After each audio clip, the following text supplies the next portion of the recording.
Supreme court के फैसले के बाद जिस तरह से अरविंद केजरीवाल और उनके मंत्री जल्दी मचा रहे थे, सेवा सचिव आशीष मोरे का तबादला तो आदेश की आधिकारिक प्रति मिलने से पहले ही कर दिया। सतर्कता विभाग के विशेष सचिव के कमरे से शराब घोटाला, बंगला रिनोवेशन घोटाला की कई फाइल्स गायब हो गईं और फिर विशेष सचिव को हटा दिया गया और उसके तुरंत बाद मुख्य सचिव के लिए अपनी पसंद के एक अफसर को छांट लाया गया। उससे ही जाहिर था कि अरविंद केजरीवाल का इरादा घोटालों पर पर्दा डालने का और सीनियर अधिकारियों के अंदर अपना खौफ पैदा करने का था। लेकिन अरविंद केजरीवाल के सारे इरादे धरे के धरे रह गए।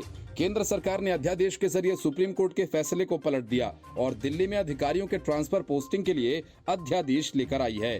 सरकार ने ट्रांसफर पोस्टिंग के अधिकारों को केंद्र सरकार ने इस अध्यादेश के जरिए उपराज्यपाल विनय कुमार सक्सेना को दे दिया है। अध्यादेश में साफ लिखा है कि दिल्ली यूनियन टेरिटरी है, लेकिन विधायी के साथ दिल्ली में प्रधानमंत्री कार्यालय, राष्ट्रपति कार्यालय और कई राष्ट्रीय और अंतर्राष्ट्रीय संस्थान हैं और अथॉरिटीज काम कर रही हैं। सुप्रीम कोर्ट समेत कई संवैधानिक संस्थाएं हैं, विदेशी और तमाम ऑफिसेज हैं। ऐसे में उनकी सुरक्षा को ध्यान में रखते हुए निर्णय लिया गया है। अध्यादेश के तहत राष्ट्रीय राजधानी सिविल सेवा प्राधिकरण के गठन की बात कही गई है। अध्यादेश कहता है कि ट्रांसफर, पोस्टिंग और विजिलेंस का काम राष्ट्रीय राजधानी सिविल सेवा प्राधिकरण देखेगा। दिल्ली के मुख्यमंत्री इस प्राधिकरण के पदेन प्रमुख होंगे। दिल्ली के प्रधान गृह सचिव पदेन सचिव होंगे। दिल्ली के मुख्य सचिव प्रधान गृह सचिव प्राधिकरण के सचिव होंगे। ट्रांसफर पोस्टिंग का फैसला अकेले मुख्यमंत्री नहीं करेंगे, ये बहुमत के आधार पर होगा और आखिरी फैसला उपराज्यपाल का मान्य होगा। अध्यादेश पर दिल्ली सरकार की मंत्री आतिशी ने कहा कि केंद्र सरकार अरविंद केजरीवाल से डरी हुई है। अध्यादेश से साफ है कि ये सुप्रीम कोर्ट की अवमानना है। सरकार के पास निर्णय लेने की ताकत होनी चाहिए, यही लोकतंत्र का सम्मान है। अरविंद केजरीवाल को पावर देने के डर से केंद्र सरकार अध्यादेश लेकर आई है।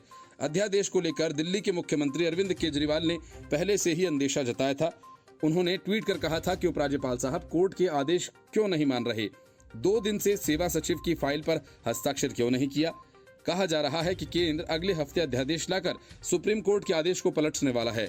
दिल्ली के सीएम अरविंद केजरीवाल ने अपने ट्वीट में सवाल किया कि क्या केंद्र सरकार कोर्ट के आदेश को पलटने की साजिश कर रही है? क्या उपराज्यपाल साहब अध्यादेश का इंतजार कर रहे हैं, इसलिए फाइल पर साइन नहीं कर रहे? केंद्र सरकार के फैसले के बाद दिल्ली बीजेपी के अध्यक्ष वीरेंद्र सचदेवा ने कहा कि दिल्ली देश की राजधानी है, पूरे भारत का इस पर अधिकार है और गत काफी समय से दिल्ली की प्रशासकीय गरिमा को अरविंद केजरीवाल सरकार ने ठेस पहुंचाई है। दिल्ली में विश्व के हर देश के राजदूत रहते हैं और यहाँ जो कुछ प्रशासकीय अनहोनी होती है उसके चलते विश्व भर में भारत की गरिमा खराब होती है। 2000 का नोट जब चलन में आया था तभी उसके साथ टाइमर लगा दिया गया, क्योंकि करेंसी की जरूरत को पूरा करने के लिए नोटबंदी के वक्त 2000 के नोटों की जरूरत थी, लेकिन वक्त के साथ उसकी जरूरतें खत्म हो गईं। आरबीआई ने नए नोट छापना बंद कर दिया और धीरे धीरे बाजार से नोट बैंक्स के जरिए वापस पहुंचने लगे। अब बहुत कम नोट चलन में हैं। माना जा रहा है कि जिनके पास 2000 के नोट मौजूद हैं उसका अधिकांश हिस्सा कालाधन के भंडारण के लिए इस्तेमाल किया गया है। इसलिए जैसे ही आरबीआई ने 2000 के नोटों को वापस लेने की घोषणा की, कई सियासी दलों को मिर्ची लग गई। कांग्रेस, अरविंद केजरीवाल से लेकर ममता बनर्जी तक सारे के सारे हमलावर हो उठे। लेकिन इन सब के बीच आंध्र प्रदेश के पूर्व सीएम चंद्रबाबू नायडू ने बड़ी बात कही। चंद्रबाबू नायडू ने 2000 के नोटों को प्रचलन से वापस लेने के आरबीआई के फैसले का स्वागत किया। उन्होंने कहा कि 2000 के नोट बंद करना एक अच्छा संकेत है। नायडू का बयान ऐसे वक्त में आया जब नोटबंदी को लेकर कांग्रेस विपक्षी समेत सभी दल मोदी सरकार पर हमलावर हैं। नायडू ने कहा कि मैंने बहुत पहले डिजिटल करेंसी पर एक रिपोर्ट प्रस्तुत की और नोटों को रद्द किए जाने के निश्चित रूप से भ्रष्टाचार पर रोक लगाने के प्रयास सराहनीय हैं। उन्होंने कहा कि राजनेता वोटर्स को पैसे देकर चुनाव जीतने की कोशिश करते हैं। 2000 के नोट इसमें बड़ी भूमिका निभा रहे हैं। अब इसे काफी हद तक रोका जा सकता है। आरबीआई ने घोषणा की थी कि उसने 2000 रुपए के मूल्य वर्ग के बैंक नोटों को संचालन से वापस लेने का फैसला किया। हालांकि अभी वे वैध मुद्रा बने हुए हैं और बने रहेंगे। कांग्रेस ने नोट बंद करने को लेकर मोदी सरकार पर निशाना साधा। राजस्थान के मुख्यमंत्री अशोक गहलोत ने कहा कि अगर 2000 का नोट बंद ही करना था तो इसे लाए ही क्यों? अगर 2000 का नोट पहले से ही चलन में नहीं था तो इस पर भी जवाब देना चाहिए। उन्होंने कहा कि सरकार को ये भी बताना चाहिए कि 2000 के नोट मार्केट से कैसे गायब हो गए। कांग्रेस नेता राजीव शुक्ला ने कहा कि ऐसे फैसलों से अर्थव्यवस्था मजबूत होने के बजाय कमजोर होती है। कांग्रेस के ही नेता गौरव वल्लभ ने कहा कि बीजेपी बिना सोचे समझे 2000 के नोट को बाजार में लाई थी, अब उससे पलटना पड़ रहा है। ममता बनर्जी ने ट्वीट किया और कहा कि तो ये 2000 रुपए का धमाका नहीं था, बल्कि 1 अरब भारतीयों के लिए $1 बिलियन का धोखा था। मेरे प्यारे भाइयों बहनों, जागो। नोटबंदी के कारण हमने जो पीड़ा झेली है उसे भुलाया नहीं जा सकता। जिसने ये कष्ट दिया उसे माफ नहीं किया जाना चाहिए। अरविंद केजरीवाल ने ट्वीट करते हुए कहा कि पहले बोले 2000 का नोट लाने से भ्रष्टाचार बंद होगा, अब बोल रहे हैं 2000 का नोट बंद करने से भ्रष्टाचार खत्म होगा। इसलिए हम कहते हैं पीएम पढ़ा लिखा होना चाहिए। एक अनपढ़ पीएम को कोई कुछ भी बोल देता है, उसे समझ नहीं आता, भुगतना जनता को पड़ता है। Bureau report, news of India. सत्ता और सियासत के लिए उद्धव ठाकरे ने जितनी बड़ी वैचारिक पलटी मारी है, इस देश में शायद ही कोई ऐसा नेता और पार्टी होगी। हिंदुत्व की सियासत करने वाली पार्टी को उद्धव ठाकरे ने रातों रात सेक्युलर बना दिया और दूसरी पार्टियों की तरह तुष्टीकरण की सियासत करने लगे। यही वजह है कि पार्टी टूटी और उनका नाम निशान दोनों ही छिन गया। अब उद्धव ठाकरे खुलकर तुष्टीकरण की सियासत करने लगे हैं। त्र्यंबकेश्वर मंदिर में मुस्लिम समाज के कुछ लोगों द्वारा चादर चढ़ाने की कोशिश के बाद हुए विवाद पर उद्धव ठाकरे ने भाजपा पर निशाना साधा। भाजपा को गौमूत्रधारी बताते हुए ठाकरे ने कहा, हिंदू धर्म को असली खतरा धूप दिखाने मुस्लिम युवकों से नहीं बल्कि गौमूत्रधारियों से है।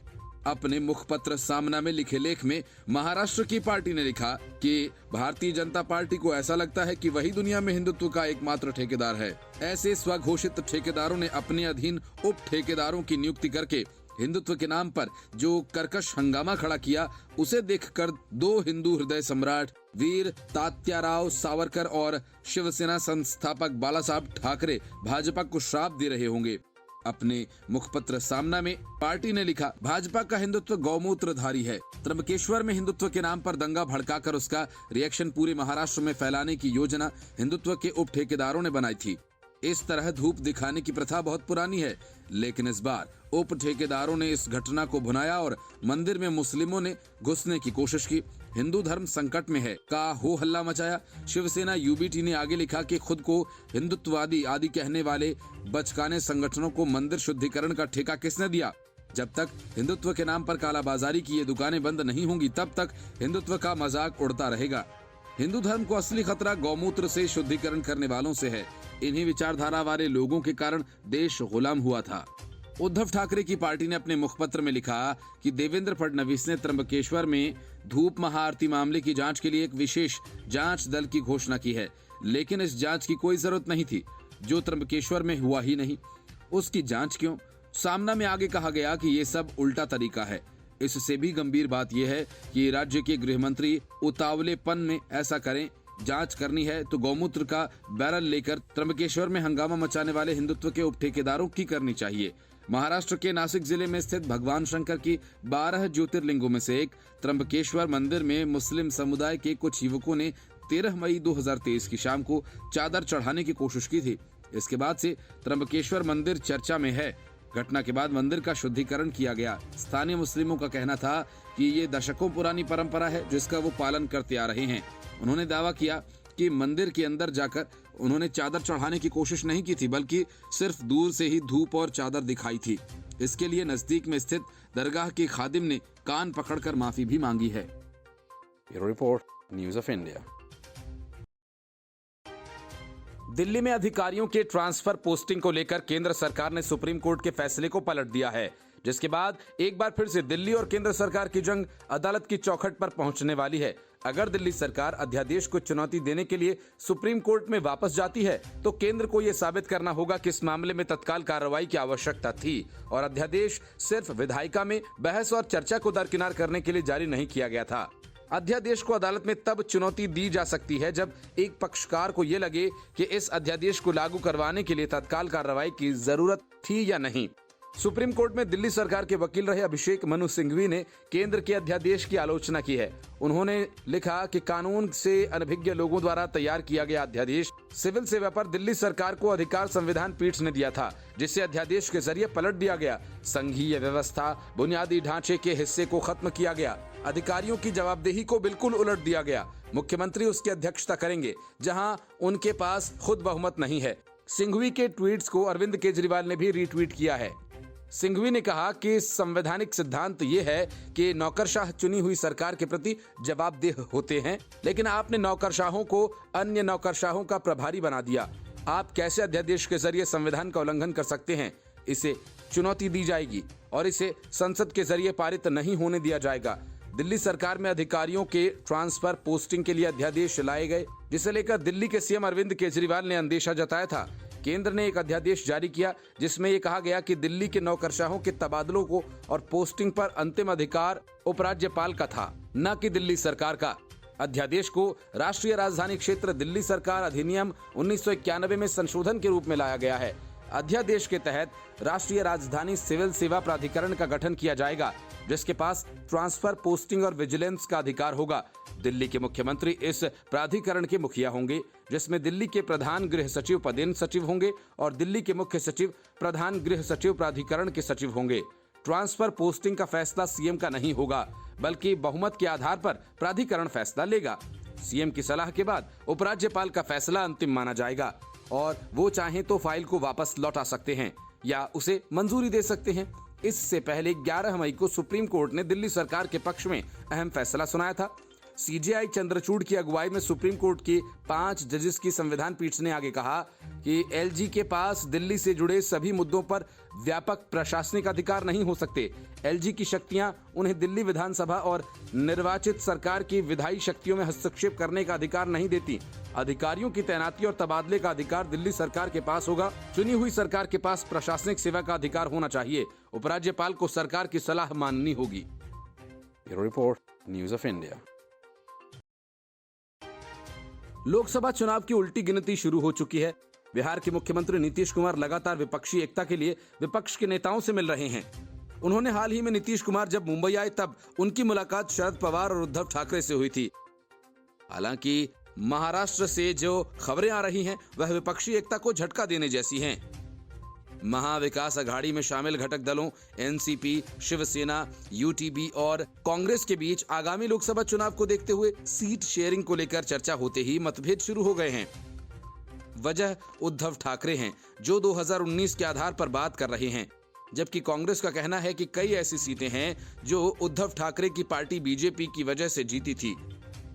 इतना ही नहीं, कांग्रेस उन सीटों पर भी अपना दावा जता रही है जहां के सांसद एकनाथ शिंदे के साथ चले गए। सूत्रों का कहना है कि कांग्रेस और उद्धव ठाकरे गुट के बीच 13 सांसदों की सीट पर टकराव देखने को मिल रहा है। ये सभी सांसद एकनाथ शिंदे गुट में शामिल हुए थे। कांग्रेस मुंबई की दक्षिण मध्य सीट अपने पास रखना चाहती है। 2019 के चुनाव में शिवसेना को यहां सफलता मिली थी। राहुल शिवाले इस सीट से सांसद हैं, जो कि अब शिंदे गुट में शामिल हैं। दलित मतदाताओं की संख्या को देखते हुए कांग्रेस ये सीट अपने पास रखना चाहती है। 2009 के चुनाव में कांग्रेस के दलित नेता एकनाथ गायकवाड़ ने शिवसेना के दिग्गज नेता मनोहर जोशी को पटखनी दी थी। कांग्रेस का यह मानना है कि शिवाले के शिंदे गुट में शामिल होने के साथ वह उद्धव गुट से यह सीट छीनने के लिए मजबूत स्थिति में है। इसके अलावा मुंबई की दक्षिण मध्य सीट पर भी कांग्रेस दावा ठोक रही है। रामटेक सीट को लेकर भी आपस में कलह है। सांसद कृपाल तुमाने के शिंदे कैंप में शामिल होने के बाद यूथ कांग्रेस के अध्यक्ष कुणाल राउत ने इस सीट पर दावा ठोक दिया है। सिर्फ उन्हीं सीटों पर दावा नहीं है जहां के सांसदों ने शिंदे कैंप का दामन थाम लिया है।